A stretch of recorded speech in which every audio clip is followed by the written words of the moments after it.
All right, guys, welcome back to another episode of RDU Black. My name is DeVashi. And I'm Aisha. Aisha, I have a question for you. Um, what are some of your phobias or fears? Oh gosh. Well, if anybody knows me, you know I hate spiders. Whoa. Spiders are one of my biggest fears. It's not, for me, it's not really spiders. It's just anything that crawls on me. It used to be ants, spiders, bugs, flies, anything of that nature. It's not really a fear. I just hate them.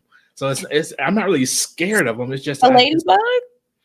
No, ladybugs, butterflies, anything that's creepy and crawly. I'm a good. Ladybug is not creepy.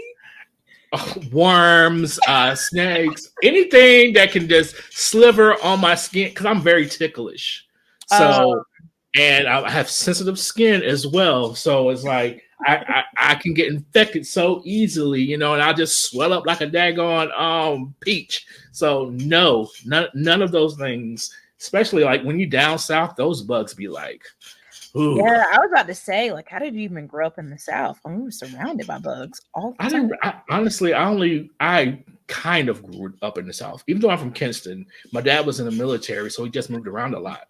So anytime that my parents weren't having a so good marriage, we just moved back to North Carolina. Gotcha. Okay. They were separated twice, and they got divorced. So every time that would happen, we would just move back to North Carolina. So, but I've lived in different spots in North Carolina. So Jacksonville, Raleigh, Durham. I lived in Cherry Point, which is Havelock, North Carolina, Goldsboro, and in Kinston, of course. So we moved around a lot. But so when I was younger, my biggest fear was dying. Like I had a fear, like I still kind of think about it now. This is before I found Crast. Right. It was just like sitting like that time when I just ceased to exist.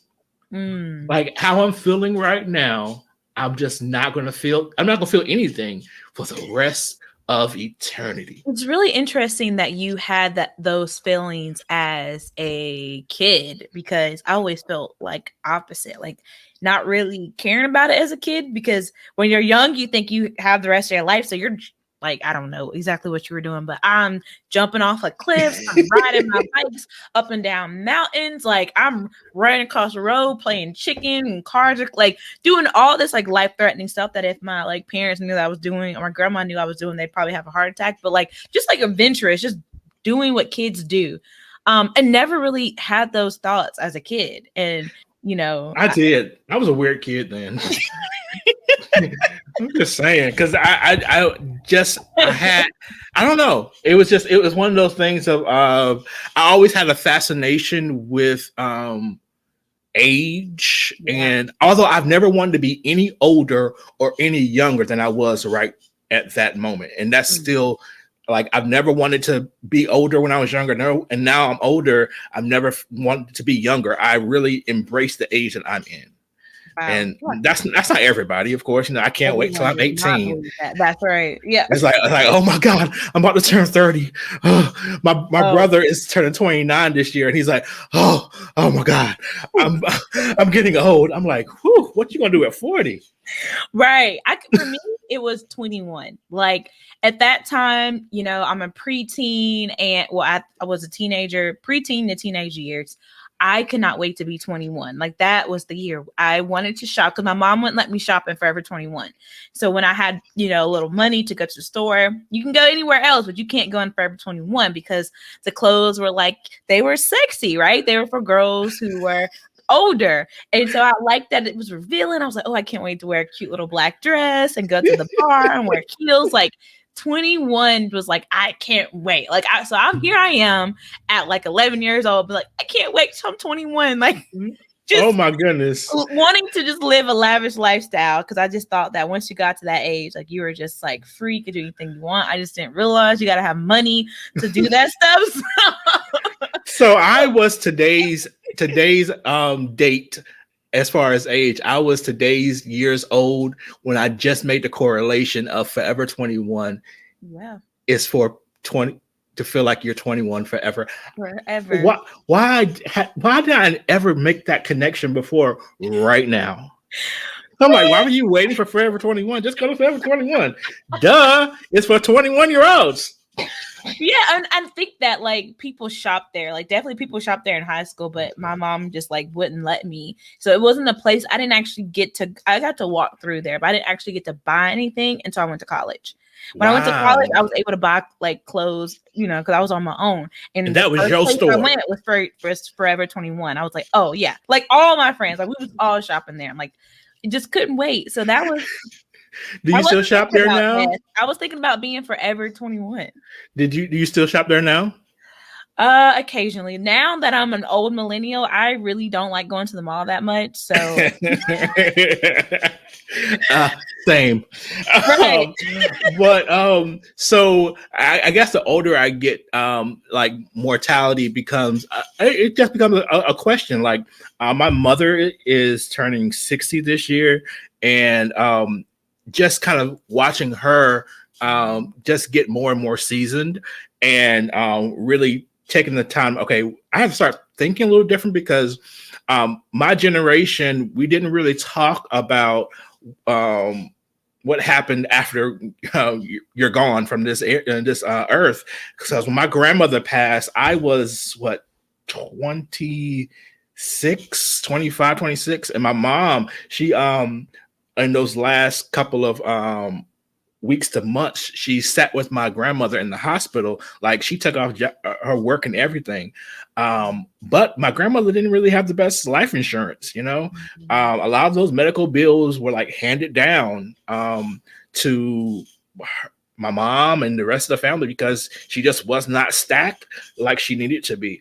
And so, I mean, we still were able, we ain't do no GoFundMes, but it could have been a whole lot better, you know, because a lot of those people don't realize a lot of that debt, it don't go away, it just gets transferred. No, it does not. And I think that is like the story. That is a story of almost everyone's grandma. Like, I can't think about the how many times I've heard that story within the Black community.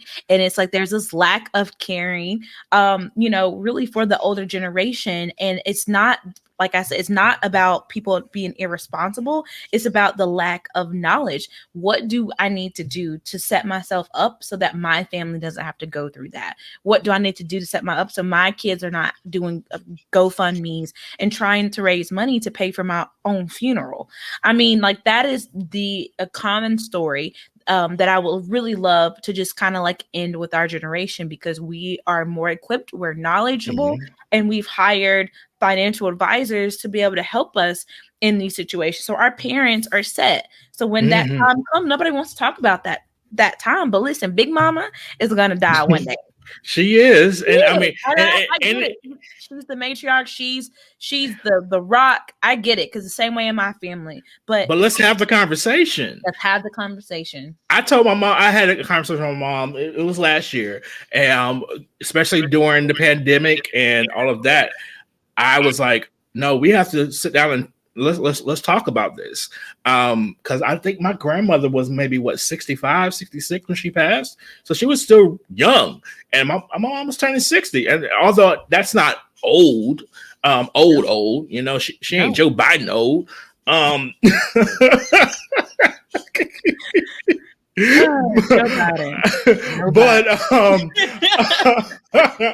But it's like we had to have those conversations. So we sat down and, you know, talked about some things. But at that time, she didn't really have any life insurance, and I was like, I asked my sister, I asked my brother, do y'all have life insurance? They don't even have health insurance. They don't even. I'm like, I think it's just insurance in general that our people it's like we're just fearful of it, or we just don't really think about it. People out here just, you know, driving dirty, you know. I did it for a year. I did, you know, that was back in 2013. I did too. You have to do what you have to do sometimes. But the when you know better, you do better. Yes. And those temporary moments are okay. But when you're doing it for 10, 15 years and you just like out here and not protecting yourself, you're not only being irresponsible about yourself, but about others as well. Because someone's going to have to take care of you. Someone's going to have to help pay that bill. If even just thinking about your documents, get your documents together. So and give it to somebody that you trust and that you love. And so if something happens to you, they can find out where all the copy is of your insurance. Where's your money at? Where's your money put up? Who are your doctors? Who do you go to? Who prescribes your prescription? Who gives you your medicine? Like, get yourself together. Outside of your own work insurance, and because people don't realize that there are certain clauses inside of your health and life insurance policies in your job that, depending on how you may leave this earth, you may or may not get that money that you supposedly have been paying into. So like really setting yourself up. So I just came to the realization. I said, if y'all ain't getting insurance policies on you, I'm gonna get insurance policies out on you, because guess who's your debt won't come to? It won't come to that's he. Right. I know that's right. Him won't be paying your credit card bills that you didn't want to pay while you were yet living. As your own, just in case, I live a little bit longer. My mama, she says she want to live until she is 99 years old. She says she wants to wake up on her 99th birthday and go on to be with the Lord. I said, okay, that's wonderful. I just got to make sure you got some good life insurance, okay? Right. Okay. There will not be no GoFundMe. Trying to talk to a 99-year-old, and we of course we pray everyone is as good and healthy and in their right mind, but we don't know that. So imagine trying to talk to a 99-year-old and ask a mom, "Where's your paperwork?" You didn't just say, "Mom," because you're gonna have to say it loud. You're gonna have to yell. Oh. You're gonna have to yell it. Because they're gonna be 99. They don't know what's going on. So imagine it doesn't make sense. So yeah. So this episode that we're going to be talking about, we're really going to be diving into some of those questions about just insurance. And we're talking about all insurance, not just life, not just auto, not just health, not just any medical anything. So yeah, stay tuned, you guys, because this young man, very young man, he's going to be dropping some good gems that everybody needs to hear. All right. Yes, so excited for you guys. So make sure you tune in. Thank you for coming back week after week and tap into this episode. All right, we'll take a break. We'll be right back. Hey guys, this is DeVashi of RDU Black Podcast. Make sure you're following us on Facebook and Instagram. You can find us under the handle at RDU Black Podcast. That's RDUBLK Podcast. We post regularly, so make sure you stay connected.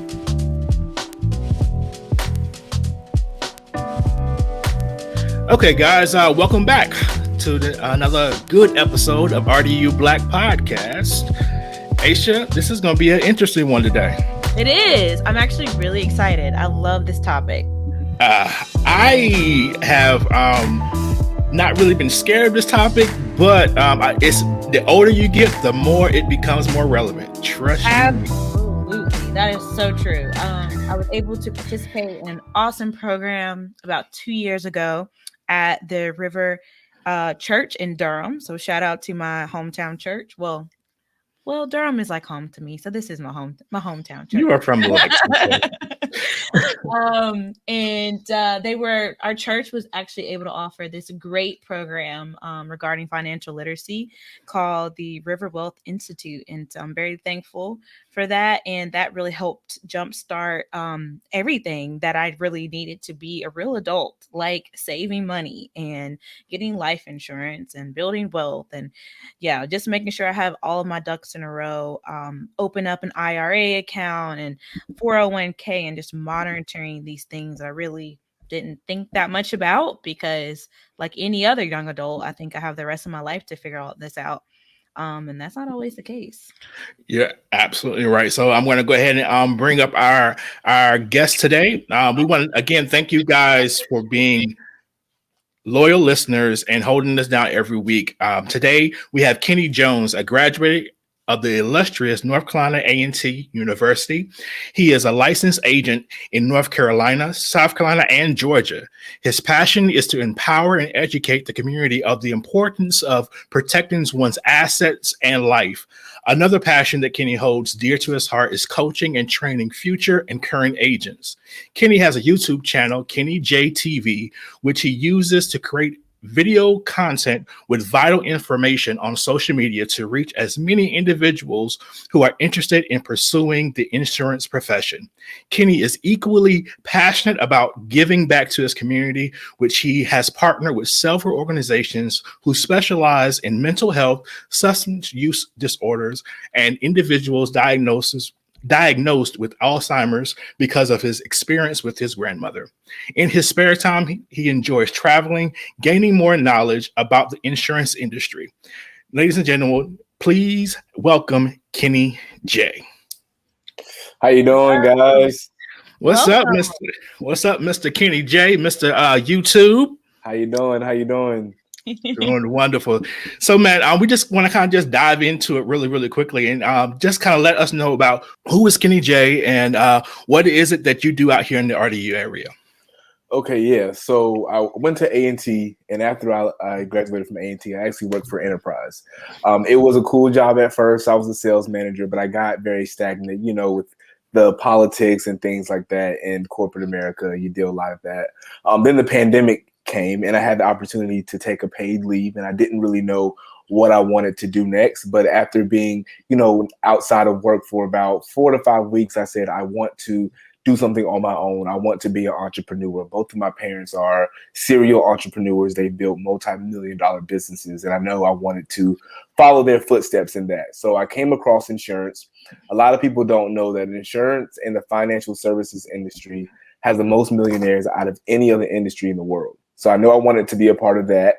It's a $7.04 trillion industry, and only 3% is African American. So we all need insurance, but we're not the ones that are educating and providing that to our people. So I wanted to just be that change that I wanted to see. Nice, man. So what different types of insurances do you actually specialize in? Because I know there are some people who only do this area, some only do that area, but which ones do you actually specialize in? Any type of insurance that you could possibly think of, I do. I've done wedding insurance. I've done, of course, homeowners insurance, life insurance, health insurance. And the reason that I did that is because I wanted to never have to turn away business. If I'm just doing life insurance and then a friend calls me and says, hey, Kenny, I need some homeowners insurance, and I'm not licensed, it's like I'm turning away free money. So I wanted my agency to be kind of like the jack of all trades and be able to insure any and everybody. And what I usually say is, if you're breathing, I can insure you. So any type of insurance that you could possibly think of, I'm able to write that up for you. Which one would you say is your I guess your go-to or your favorite? I'm sure everybody, just like kids, people say you don't have a favorite kid, but you have a favorite kid. Yeah, definitely. It's definitely a tie. So life insurance, because of our people, are the lack of knowledge that we have, and we're not, raised as saying like you need life insurance when you get a certain age or things like that, and we're not taught to build that generational wealth. So definitely that, as well as business insurance. So a lot of Black-owned businesses are out here and they don't have insurance on their business. And God forbid a lawsuit happens and now they're coming for their personal assets and their business is dissolved because they don't have insurance to cover, the lawsuit. And insurance for a business can be anywhere from like $30 to $50 a month and can cover you up to $2 million. But because of the lack of knowledge that we have, we're not getting that insurance because we think it's way more expensive than it actually is. Since we're kind of like talking about Black-owned businesses, can you kind of like dive in a little bit what that means for insurance for the Black-owned business, or really business in general? Say that one more time. I said, so if we're talking about Black-owned businesses and the need to have insurance for your business, what does that really mean? What are you actually insuring?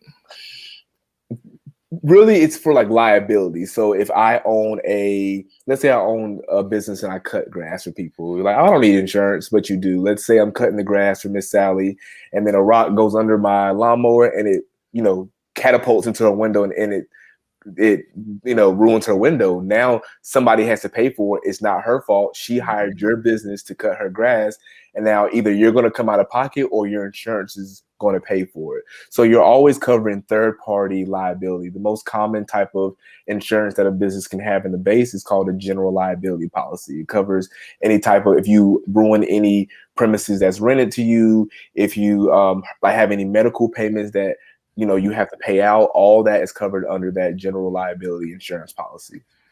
Okay, so it's pretty much just similar like a car. Yeah, pretty you're much. just preparing for the inevitable. I think for me, I definitely have life, and I have health, property, apartment, but I don't have business insurance. So that's something definitely I know personally I'm going to have to be looking out for. What about you, Aisha? No, same here. Yeah, I've looked at, I look at different insurance for venues for events and for other vendors, but I never really consider myself to be a vendor because technically my service is myself versus coming and setting up equipment or dropping off rentals or cooking food for people. So I never really thought about that. That's a really good point. Yeah, a lot of times people kind of do get that confused. They'll hear about the general liability, but it's also something called professional liability. And for doctors, it's called medical malpractice. And then for most other professions, it's called errors and omissions. So for me, I have professional liability insurance on my business. So let's say improperly, is that a word? If I incorrectly, if I we making up words, it's fine. Right.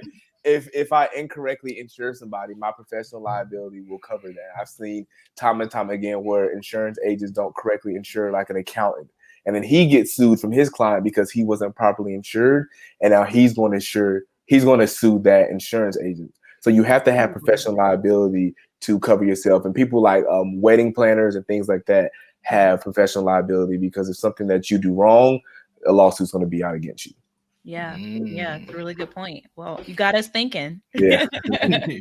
So I noticed that you said you made a point where you were saying your parents are both serial entrepreneurs, and you were in a position where you got paid leave, and you decided to go and to basically start your own thing, and that's whenever it kind of clicked for you that you wanted to be an entrepreneur. But one thing that I feel like business owners really like never talk about is the inconsistent income. So as an entrepreneur, as someone who sells various types of insurance, we kind of all have a general idea of like kind of what that job is like, and you're really going out to get business and you're trying to attract people and to sell them really on a service for the benefit of themselves. So my question is, how do you deal with inconsistent income? Yeah, that's the question. How do you deal with that? Well, thankfully for me, I have multiple streams of income. The goal is to get to 7. The average millionaire has 7 streams of income. So like I get paid from YouTube. I get paid from coaching calls, consulting with different companies in regards to insurance. So thank God I haven't had to touch any money that has been made by my business. And that's kind of the goal that I want to continue. Oh, wow. And that was always my mindset, especially being raised by entrepreneurs like that. And I'm saying that if something goes left, it's like you have other ventures. And just like the pandemic has showed a lot of us, if you just have one stream of income, you're literally one step away from poverty, because if you lose that job, that's end all be all. So I wanted to have multiple streams of income, and that's one thing that I worked very hard on when I did have my paid leave, to just create those multiple streams so that I would never have to stress and say, well, if I don't sell this today, how am I going to eat, type thing. Yeah, I mean, that's a really good point. So with that being said, can you give us an insight on how you budget your income and savings with an income that varies? Like you said, you got multiple streams of income coming in. So kind of give us without getting too personal, kind of like an outline of how you budget your finances, because this is another area that I feel like some Black entrepreneurs kind of struggle with just starting off. And like you said, it's not lack of responsibility, it's really sometimes lack of education and knowledge, or some people are doing it for the first time. Like you have great parents that can lead the example for you, and you kind of can go off of like what they've done and call them up and ask for advice, but some people don't have that as a resource. So budget wise, when you kind of sit down at the end of the month, kind of tell us like a little bit about what you're looking for, maybe some drops and percentages, kind of where you allocate different things, and what do you feel like is like the most important thing for you to track budget wise, and just some things and red flags for those to look out for. Yeah, the biggest piece of advice I could give is live below your means. I see so many times people are traveling out here and their lights aren't on.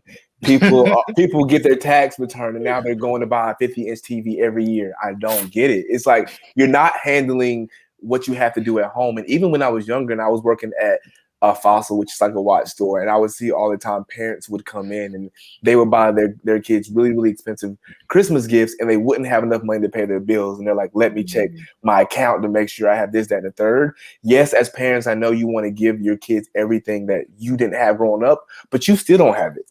And now you're sacrificing your bills to make your kids happy, but at the end of the day, you're not teaching your child financial literacy. You're not showing them that you have to prioritize and sometimes sacrifice to get to a better place later in life. So I definitely live way below my means. I mean, any week I live off of like $100 after my bills are paid. And I just budget that pretty much, and all the other money goes in my savings or I invest and things like that. So I always live below my means because if I'm out here buying Gucci shoes or whatever, and I'm impressing people that don't even matter or really don't even care. They'll see it on Instagram, they'll double tap it, and then what? Do I get some type of validation that they like my shoes? Now what? Now I'm sitting here with no lights on, no food, with Gucci shoes on. Okay, that's right. That doesn't really make too much sense, It really doesn't. Right. It really doesn't. Unfortunately, that's like our generation is those are the things that we look forward to because social media is just kind of taken over in a way. Right. And everything is so like amplified, and you feel that you have to show everything, you have to post everything. Like, wow, people are really outside, and then you feel like you need to go to outside, right? But like, if you can't afford it, if it doesn't fit in your budget, if you have to spread things out, then that's fine. So thank you for sharing that. You bring up some really good points. Of course, thank you. So you're a Black man in the business area that our community doesn't always look at as a viable option for self-employment. What was it about insurance that made it a lucrative field in your eyes? Before I went on my own, I worked for State Farm, and I saw how much money I was making, but I saw the percentages of what I was making was super small. So I knew that if I went on my own, I would make more money. And I've always wanted to be an entrepreneur, and I knew I had to make it work. I definitely prayed and I seeked out God to, see, is this the way you want me to go? And it was. And, when I have a plan A, if you have a plan B, you're honestly failing. I mean, you're planning to fail plan A. So I just wanted to have that plan A, and I wanted to put all my eggs in one basket, which they tell you not to do, but it's worked out well for me. And I don't regret it. I'm super happy waking up every day, working for myself, not answering to anybody, and being able to, run my business the way that I want to run it. And I'm very thankful for all the jobs I've had, good and bad, because it's taught me how to run a business and also how not to run a business. So all those different experiences that I have really helped mold me to, the business owner I am today. So many people think that you have to go the route of college and land the right job, get the right promotion, and then success just magically happens. And although you did go to college yourself and you're now your own business owner, you could have started what you're doing now at 18 years old. Right. Do you think if you would have found insurance earlier that you would have been a little further along than you are now? Or are you happy about the journey that life has taken you? I am happy about the journey just because of my network with school. I feel like if I would have just went into insurance right out of college, I grew up in an all-white area. Leave it at that.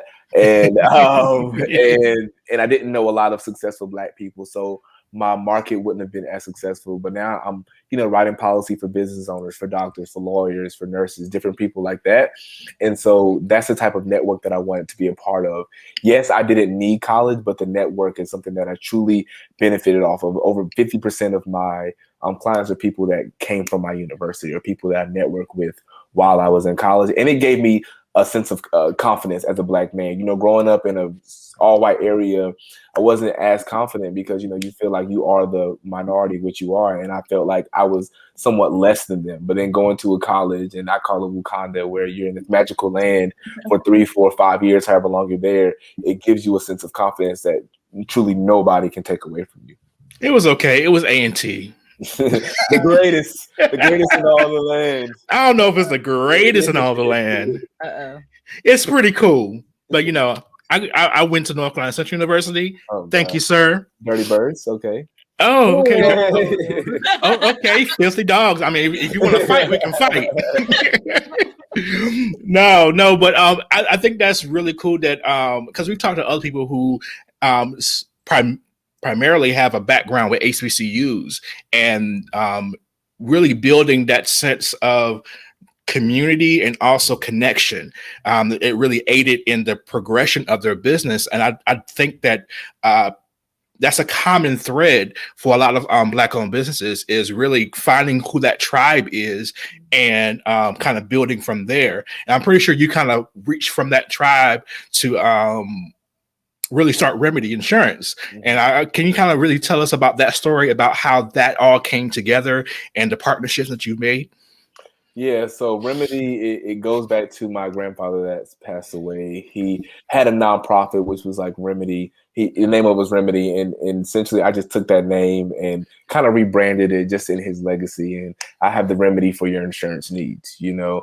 And the different partnerships that I've made have been immaculate. And what has helped me a lot get different partnerships and things like that are just marketing myself content wise. Like on my Instagram, I market insurance, but I market in a lifestyle way.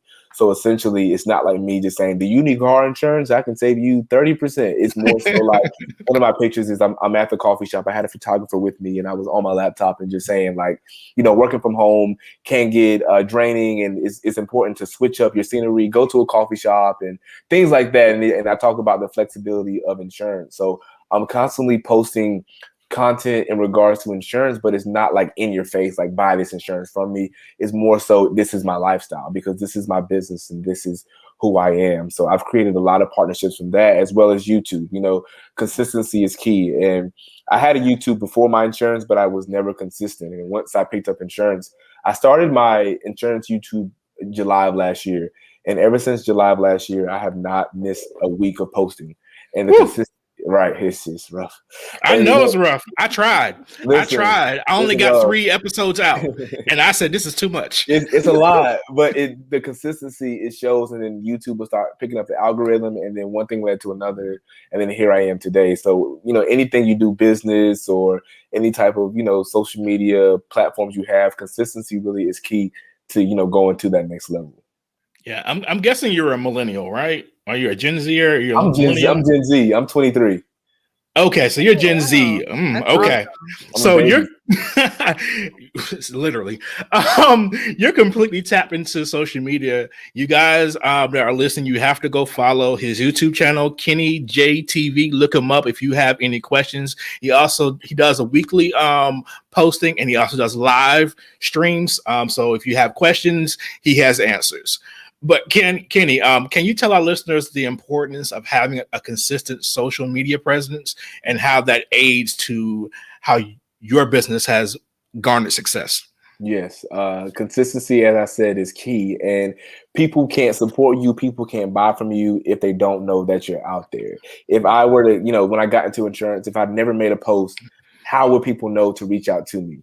You know, and if you're consistently posting, but making it not in their face, but more so just making it natural and making it a part of your lifestyle. And a lot of people ask, should I make a page for my personal and should I make a page for my business? I always say no, because you are your business and you want to give the raw and authentic side of you as well. You know, people on my YouTube following on Instagram, they don't want to just see YouTube Kenny, or they don't want to just see insurance Kenny. They want to see, you know, when I go to the beach, or they want to see when I'm out with friends as well. So I want to give them all aspects, because I am a human being at the end of the day, and that's helped me tremendously. I get messages weekly, daily of people needing insurance because of my consistent posting on social media. So no matter what type of business you're in, don't be ashamed, don't be embarrassed. You just have to ask, you know, ask for the sale, but ask for it in a very tasteful way. Don't DM everybody, but hey, do you need, like, that's annoying and that's weird. Like, you know, just post and market and find different ways to market. It's different books out here, different websites, and even different podcasts and YouTube videos out here that you can look at to see how to correctly, you know, market your type of business, because marketing does depend on what type of business you have as well. Yeah, I totally agree with that. I am millennial, but I am a millennial that's kind of getting like tired of social media. However, I know that I have to have it to like thrive and survive, but I haven't got to your level yet, but I am someone that has also multiple streams of income. So I manage social media for other people. Okay. So I don't ever want to post for myself because I'm just tired of like looking at screens. But I have noticed that like our generation will, like, before we this might be bad, but before we go to a website, before we like go look up your Facebook page, like we're going to your Instagram, like we're going to see what you're posting. Right. When's the last time like you posted a story? Did you go live? We want to see all of that. And like if you are inactive, like if you haven't posted anything since December, I probably won't actually follow you, or Exactly. I probably won't actually even reach out to you to book anything, because I'm like, dang, you haven't really posted anything in a while. That shows me you're not active, or it could be the opposite. You might be too busy for me. So it's very weird how we kind of process. It's not weird. It's just science. It's very different, how we process this. And so you do have to think about what you're posting, how often you're putting things out. And like you said, consistency is key. So I definitely agree with you on that. And that's like kicking myself in the butt. Like, okay, so you need to do some more. Right. And then that goes into like scheduling as well. Like a lot of times my YouTube videos, I'll record once a month, but then I'll schedule out for the whole month, so I don't have to continuously post. And even on Instagram, I have like captions for all my posts for the rest of the year already in my phone, and the pictures. It's just me scheduling when to post them, so then I'm not always thinking of new ideas, and I have time to reboot and refocus. Because if you're constantly coming up with new content and then posting it when you come up with it, it's very draining. I did that with YouTube at first, and I was literally burning out. So I started, doing what's called batch recording or batch content, where you just record all of it one day and then you spread it out for the month. I totally agree with that. So I tried that. That didn't work for me. I did. Well, at least you tried. It did not work for him. No, because once I got all that back, I said, I have all this batch of content. Well, actually, no, it really wasn't that. It's just I was trying to record. So I was trying to do this cooking show, but I had to like record it in segments. So it's like I had all of this content because I was getting multiple angles. So it's like every time I would have to change here, change there, change here, change. It was just, then I was like, once it was done, it was 2.5 hours worth of content. Who's going to edit that? Yeah, that's a lot. You're like, yeah, not me. Forget it. Like, and although we are like sticking here because he's our first YouTuber, I think someone who's like consistently on YouTube, and so yeah, I mean you're a Gen Zer, so it makes sense. So, but I really wanted to kind of like maybe just kind of steer a little bit back to insurance and how people, especially in our community, there's a lot of misconceptions out there as far as different types of insurance and also insurance agents. What would you say is the biggest misconceptions about those? That life insurance is way more expensive than what it actually is. But a lot of times you have ill-informed insurance agents that don't really know what they're talking about. And I've seen time and time again where older people had insurance and it pretty much ran out, and now they can't get insurance anywhere else, or it's super expensive and they can't afford it. And a lot of times insurance agents will insure you based off of their pockets and how much money they can make. So they're doing it pretty much to benefit them and not benefit you. So it's always important to ask questions and truly understand what you're buying, because if you don't understand what you're buying, or they're going too fast, and next thing you know, you're signing on a line and now you're paying money and you don't even know what you have or who it's with or how much it is, then it's like, what is the point? Right now in the US, it's $1.2 billion in unclaimed life insurance payout because when people die, they don't know, their beneficiary, the family doesn't know who the life insurance with, or they don't even know that they have life insurance. Wow. So, yeah. Wow. So as an insurance agent, I'm sure you're literally talking to people every day and all day. How important is it to make sure people know exactly what they're getting into to be successful? Like for insurance wise? Yeah, insurance wise. Because you have some people that's like, okay, I may want to get into it, but maybe I'm not the most people person, but you're really selling yourself. And I don't think people realize that part of it. Yeah, insurance is not for the weak. But the beautiful thing about insurance is that it's multiple entities to insurance. So I work in sales of insurance, but there's also claims where you deal with people that get in accidents or losses and you deal with them. But then there's also like underwriting, where that is more so you're dealing straight with the insurance agent. So you're dealing internally. So if you're not a people person, you're still able to work in insurance, but in different entities of insurance. People think that the sales part is the only part of insurance, but I mean, it's a whole system. I mean, we need all of us to make the, wheel continue to turn. So it just do your research and see what really works for you. Actuaries is somebody that really, I don't know how to explain it, but what they do essentially is they do a lot of math and they start out making six figures, like off at an entry level. And they're the ones that kind of calculate how much your premium is and things like that. So if you're more of a math or science person and you don't want to talk to people, that's the type of job that, you should go into. Ooh. How does one become an insurance agent? And I'm sure you've answered this question many a times. Matter of fact, I know you have because I did my research. Okay. But just for our listeners, if you can kind of just let them know, okay, these are the steps if you're interested in becoming one. Yeah, you sign up for a pre-licensure course. I did mine with Kaplan, and it was online, so it was like self-taught. It was about $106. I had like some type of discount that I used for that. Took me maybe like 2 weeks to do. And then after you do the pre-licensure course, you have to take the test that goes with the pre-licensure course. After that, you sign up for the state exam. For North Carolina, it's about 45 questions per exam, and it's usually about 4 exams you have to take. They are pretty hard. Less than 40% of people pass the state exam the first time, including myself. It was a pretty tricky test. But it's not really a long process. You can easily get your insurance license, all of them, within a month if you're really going hard. And the total investment with everything is probably like $500, and you can, make that back within your first month. Nice. That seems like a viable option for some people. Definitely. Instead of going to college. Yeah. And then if you want to sell insurance but don't really have any experience, you can go to what's called captive, like you're working for the State Farms, the Allstate, where they start you off with that base salary on top of commission. So that's always a super good option. I see a lot of people that graduate college that go into those type of positions because they want that stability on top of, they can sell as well. Yeah, that's actually a really good point. With that being said, can you kind of share with us like what an average salary would be, or average income would be for those that are interested in entering the field? I guess, what would be like a really good year for someone kind of starting off with maybe like their first 1 to 2 years. And then what would be kind of like a not so great year. Okay, yeah. Kind of give people like a range. No, I got you. So the bottom 10% of insurance agents make $27,900. Okay, yeah. The top 10%, man, I think it's $130,000. Nice. And then the median's like $65K. But of course, if you own your own business, as you know, it's limitless. It depends on how hard you work, how many people are under you, and things like that. But I've seen plenty of people make 6 figures working for somebody because you can honestly do reverse math. You know how much commission you're getting. If you do the reverse math and say, I want to make $100,000, you see how many policies you need to write per month, per week, and per day to get to that salary goal. Yeah.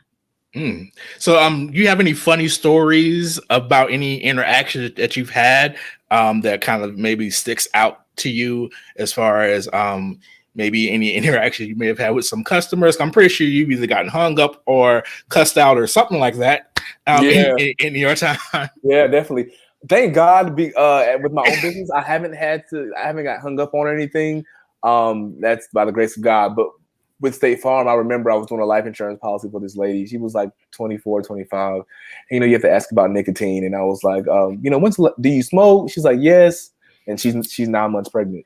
And I said, okay, well, when's the last time you smoked? She said, about 10 minutes ago. And she was 9 months. And I just want to be like, are you crazy? But it's like, you can't, you can't jump out and be like, are you crazy, lady? Like, what are you doing? And she was like, yeah, I'm due, I think next week and things like that. But it's like, people are really out here harming themselves and their children, and they don't care, So that was probably one of a crazy story, but a censored story. I've had a lot worse, but that's probably one that was pretty appropriate. But I was just like, what in the world? Like, you're sitting here harming yourself, and you don't even care. You're so nonchalant about it, So did she get a policy? Yeah, she did actually. It was not a super good policy. I was explaining to her, but of course, with her health conditions and her smoking and things like that, it's only so much you can provide to somebody like that, So. So my question kind of goes back to like the lifestyle element that you were talking about earlier. So while watching one of your YouTube videos, you mentioned how you started off your day with a great breakfast, right? As a busy life insurance agent. And you mentioned that you work out, you take a shower, and then you start your day with a smoothie and a boiled egg. Yeah, I watched all those videos. Oh yes, we do our research here. He's like, I feel a little wrong. So what advice do you have for the busy entrepreneur on the go? We got a lot of people that kind of live. Gen X is probably, no, you're Gen Z. Gen Z. I am Gen X. Z, X. That's right. X. Okay. I got you. So yeah, Gen Z is probably a lot even busier than even us, right? Because like I think we kind of started that whole like hustle mentality where people they're just like on the go all the time. You got to be doing something. There's all these announcements that you got to make on Instagram. Then you're doing all your social media, and then you got 5-10 different jobs, and then you also don't forget you're probably in grad school. Like you started like it's a lot going on, and so we kind of started that. So I'm sure that you guys probably like are coming in after us and going even harder. So what would be some of your advice just from like a lifestyle perspective on the busy entrepreneur on the go? Kind of share with us how you get your day started, and what you do to kind of like get into that mindset to get ready to start your day and be successful. Yeah, so the biggest thing would be work-life balance. I know we can get caught up in constantly working and, we got to make this money. But at the end of the day, if we're on our deathbed tomorrow, we can't take any of this with us. So you have to enjoy life. You don't want to look back 30 years later and be like, I wish I would have went on that trip with my friends, or I wish I would have been there for my son. You know what I'm saying? Like you want to be able to enjoy life, but you want to be able to work hard as well. And you have to find that healthy balance. And things that I do, I wake up in the morning, I make a breakfast. I usually listen to some music. I kind of dance around a little bit, just get my blood pumping. And then I just kind of go about my day. I give myself a little pep talk, some positive affirmations, and get my day started. And that's really all I do. Just keep it simple. And then if I'm feeling a little bleh, I'll switch up the scenery. I'll go to a coffee shop, or one day I was feeling kind of bleh and I just went to the beach and worked from there all day. So just different options, and you have that flexibility, when you work from home or as an insurance agent, you can pretty much work anywhere. So changing up the scenery and just keeping it fresh, because working at home every day, it can be stressful. It can be draining, and especially with the pandemic, and it's been here for over a year now. You got to keep it fresh. You got to keep it new. Right. I totally agree with you on that. Yeah. I am like slowly but surely trying to figure out how to get out of my regular 9 to 5 so that I can concentrate on my own business. And the fear and trepidation of kind of doing that is a little overwhelming, especially I'm 40, so there is no begin again for me in my thoughts. There's no okay, we're gonna struggle and try to figure out how to make it through. I ain't got none of that in me. I had that in my 20s, maybe in my 30s, but definitely not at 40. So it's encouraging to hear young Black men like yourself that said, okay, no, I'm really going to kind of take it by the reins and kind of conquer some of those things earlier on. So it kind of sets me up for where I want to go. So what would you say is your next move once this particular business has just become kind of sustainable? My next move would be to travel the US pretty much and just train and teach. And then, of course, using my YouTube platform to, of course, get those bookings and things like that. People keep reaching out to me about doing a podcast for my YouTube channel. I'm like, y'all are taking me way too fast. I can't. Let me focus on YouTube, because it's a lot. You have a business, you have this, that, and the third, and people always want you to add on more. But just being able to train and just empower people. I have coaching calls daily that I get on with people, and they're just saying, I really appreciate you being authentic, because if you look on YouTube, there's nobody that looks like us that's up there talking about insurance. Yeah. And then there's people up there talking about, you can make $1 million in your first year if you buy this program, a whole bunch of hogwash, to be honest. And it's like, I keep it authentic. I keep it real with everybody, just because I know what it's like to be on the other side and not really knowing what to expect in insurance. And I had nobody to look at on YouTube about insurance. Yeah. Representation matters, and that is in every area of our lives. And so hats off to you and what you're doing. Can you kind of let us know a little bit more about Remedy Insurance and Wealth Builders, just so that people, whatever they're looking for, they know they can get it with you? Yeah. So Remedy Insurance and Wealth Builders, we are all in North Carolina, South Carolina, Georgia. We can write business insurance in 48 states. We tailor each policy to the client's needs. If for whatever reason you have some type of crazy risk that I can't insure, I'm completely honest with you, and I inform you along the way. So people that buy homes and things like that, I make sure to sit down with you and explain what these coverages are, because when you have a policy with me, I want to make sure that you understand what you're buying, and if something does happen, like a fire to your home or theft, you know what is actually covered. And I think that's so important to just educate people. So we do all type of insurance. We do health products. We do health insurance, life insurance, property and casualty, which is like homeowners insurance, business insurance, auto insurance, renters insurance, any type of insurance you can think of. And the cool thing about us is we have over 20 carriers that we write through. So if you're going through like a State Farm or Allstate, you can only get their rate. But if you don't like a rate that I give you, I'm able to shop through, 20, 25 different other carriers that I'm able to write through to get you that best rate. So I'm pretty much working for the client, where so people that work for the bigger companies are working, for the company. You're an agent. There we go. There we go. So I'm sure you, like you said, it. You come from serial entrepreneurs, and I'm sure family is very important to you. How are you able to balance being a 23-year-old business owner, responsible for employees, as well as a regular YouTuber? How are you able to balance all of that, but still kind of hold on to what matters? Just scheduling and being organized. I have different systems and different planners that I just have everything in, and I have to organize. And it's days that I shut off and I literally just do content. I do scheduling and things like that. So then other days I'm freed up. And I always, on Fridays, usually what I do is I take off. If I'm not too busy, I'll take off like at 12 o'clock, and I'll just have that day in the weekend to kind of just regroup. Because I remember when I was working for other people, and I'm like, why do we have to work full Fridays? And now, like, I have the ability, right now, I have the ability to not work all day Friday, and then of course, spend time with my family and things like that. Because I remember when my mom lost her mom earlier this year, and it's just like, I wish I could hug her one more time. And it's just like, we have to appreciate our family and our loved ones while they're here. And I mean, yeah, running a business is cool, but never act like you're too busy to, spend time with the people that you love, because at the end of the day, my mom dies tomorrow and I make $1 million. I mean, the $1 million isn't really going to matter to me. Yeah. So I remember, I don't know if you guys listen to rap music, but wait.